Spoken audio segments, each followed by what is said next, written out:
YouTube, my name is Mesa Sean, and welcome back to another Destiny 2 news video.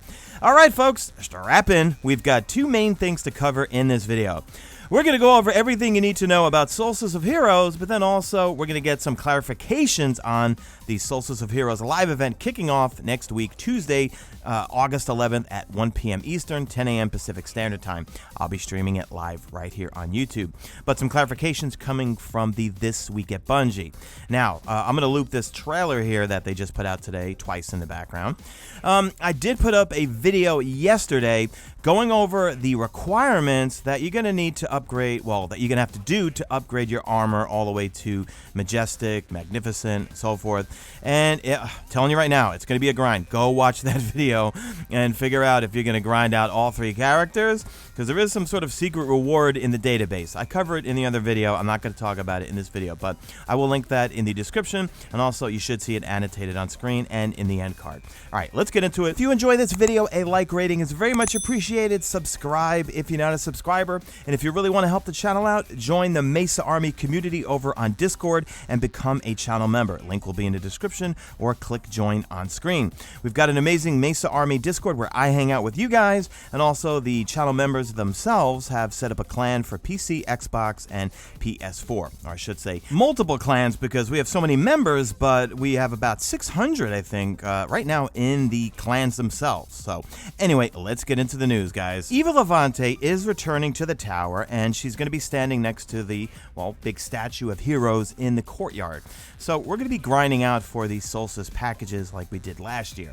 So the annual tradition to honor the sacrifices of guardians everywhere has come again. Eva has returned to the tower and awaits you near the statue of heroes. Gather and celebrate the resilience of humanity's foremost defenders. So I pulled some old footage of the good old European aerial zone from last year. So rise to the challenge, fly the friendly skies of the European aerial zone, and take on the Hive, Cabal, and Fallen once you've dispatched your foes in this 3-player match-made activity set out across the EAZ in search of treasure chests. The more bosses you defeat, the more rewards you earn. So it's going to be probably the same as last year. Once you complete it based on how many bosses you kill, then you have a timer, and then you have just random chests that I think, does it work if you put a sniper rifle on that you could spot the packages easier? And you have a certain amount of minutes to run around and grab all of the treasure chests. Real quick question, put a yes or no in the comments section. I think instead of having the Haunted Forest come October, we're still going to have Mercury, even though Mercury's getting vaulted in November. I think we should have the Haunted European Aerial Zone, okay? Wouldn't that be more fun? I hate the Haunted Forest. I've always loved the European Area Zone. I think it's a really cool place. Let me know in the comment section, yes or no. Now, just like last year, they say each day the event will feature either Solar, Arc, or Void. Eliminate enemies throughout the game with the matching element. Then return to the tower to craft and upgrade your armor. Reach the Majestic level and your armor will begin to glow as you reveal the light within. Now, when you kill those enemies, they're going to drop orbs, and those orbs are going to be requirements to upgrade your armor. And a number of you guys brought this up in the comment section of yesterday's video. The Blind Well on the Dreaming City is going to be a great way to farm for these orbs. And in fact, some of the requirements is you have to get them in strikes. So if you're with some friends, well, you could fire up the strike playlist and then wait until you get the corrupted and then go into the Blind Well and just farm that, and it will count towards the orbs you need to get from a strike. Now, we can also raise our power level. Check it out. Raise your power level by earning Solstice key fragments and unlocking Solstice packages containing powerful gear and new armor upgrades. Increase your collection score for the year and continue your Moments of Triumph journey by collecting 2 additional triumphs. If you're a musician like me and want to grab some free music, well, the Bungie Rewards program will have this. All players who finish the Solstice Begins quest will unlock the Solstice of Heroes music track. Log into your Bungie Rewards account to learn more. Now, there's going to be a lot of stuff from Eververse, including glows and ornaments. Well, a glow ornament that it looks like, we'll get into it in a little bit when we read the This Week at Bungie, that you can apply to anything. However, there is a price hike. There's going to be a price hike from Tess Everest. Last year, the glows were 5,000 bright dust. This year, they are 6,000 bright dust or 1,500 silver. That comes from JP Deathblade over on Twitter and his website, todayindestiny.com. Make sure to go check him out. Well, what do you think of that? Are you going to be using bright dust or silver to get your glows and your ornaments? But the cool thing about it is that they're throwing in an ornament/glow for STASIS, the new elemental subclass that's coming this November with, of course, Beyond Light. But the good news is, yeah, you could take any piece of armor. Let's say you've got the Garden of Salvation raid set and you like the stat rolls on it, or you've gotten your Recaster armor and it's the perfect stat rolls and everything. You can make them, well, glow and, of course, have these Solstice of Heroes look to them. Let me read you this. Eververse is celebrating with new accessories, emotes, and a new smashing finisher. There also are new universal ornament sets to make any legendary armor look like Solstice armor, and they glow. The glow changes color with your subclass, so no matter what element the situation calls for, you can be sure your fire team never loses sight of you. I'll be frank with you guys, I'm just gonna buck up and buy the silver to get the ornament sets with the glows, because I love the way they look. I do. I do think last year's does look a bit better, but I do like the way they look. And if I could take that and make any piece of armor look that cool, I'm just gonna buy it. I'd rather save my bright dust, or what little bright dust I have, to buy those things that has the upgrade modules drop for you. I hate having to turn in materials to get those upgrade modules, and especially with destinations leaving, I want to hold on to my materials. So let's go into the This Week at Bungie, where we get some important clarifications about armor regarding Solstice of Heroes. So as usual, they just kind of kick it off with the European Aerozones back, and you know what, guys, I'm wondering, will the hidden chests, are they going to be in the same spots that they were last year? Because like halfway through doing it, well, you kind of knew where they all were, and if I was like solo queuing, wherever the other people were that were in the team with me, I would just veer off and go not where they are, so I could then get the chest. Because remember, if you're in a team, even if you're solo and you get all of the chests, like if someone else gets a chest, you get credit for it also. They continue to just reiterate the European Aerozone is back and full of Hive, Cabal, and Fallen, and I'm kind of surprised they didn't throw in like Taken or Scorn or even Champions, like a champion version mode for, I don't know, I'm just thinking out loud here. Defeat as many of the bosses as you can in a fire team of 3, and then hunt for those chests as they are hidden away around the floating island.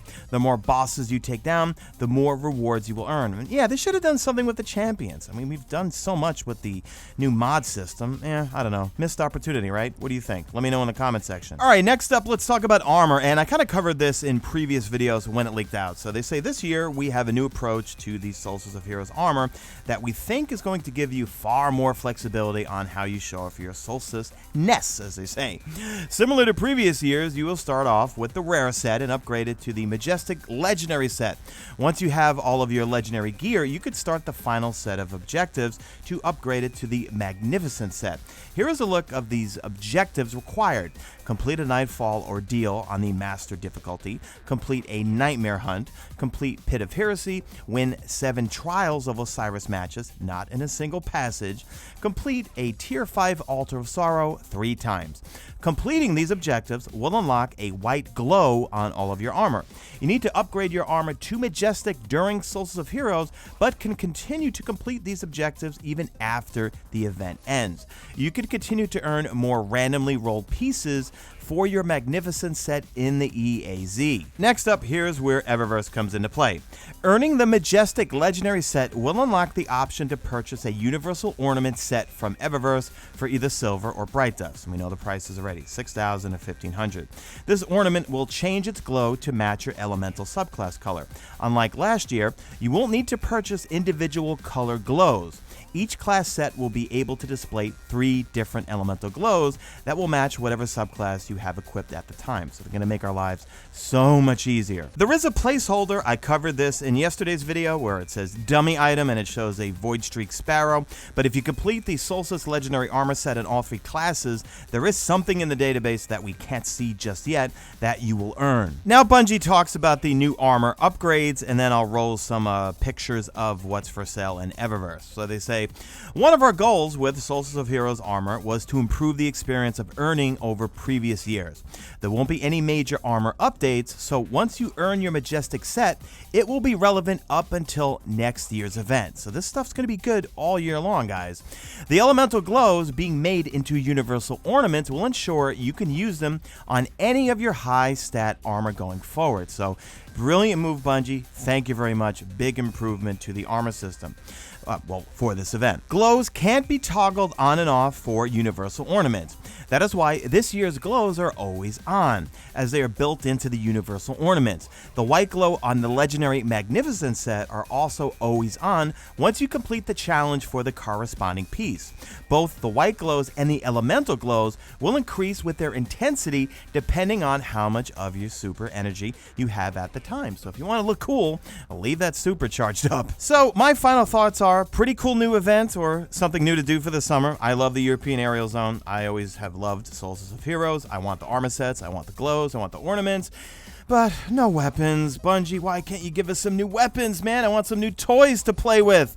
An Iron Banner, please, you got to revamp it. I finished the quest this week. I know, I should have done it the last Iron Banner. It was, you know what, the sidearm, if you want to get the sidearm quest done for Iron Banner this week, simply just pull out the Fool's Remedy from year 1, put it on, you will go ham with that thing. I completed that part of the quest in literally 2 games, and I stink on ice when it comes to PvP. All right, that's it for the video. I am in full babble mode right now. Leave me a good old hashtag, made it to the end, if you did make it to the end, and do me a favor, drop a like in this video, only if you see fit. Follow me on Twitter at Mesa Sean, check out my stream, usually and always on YouTube, and that's it. I am out of here like Vladimir.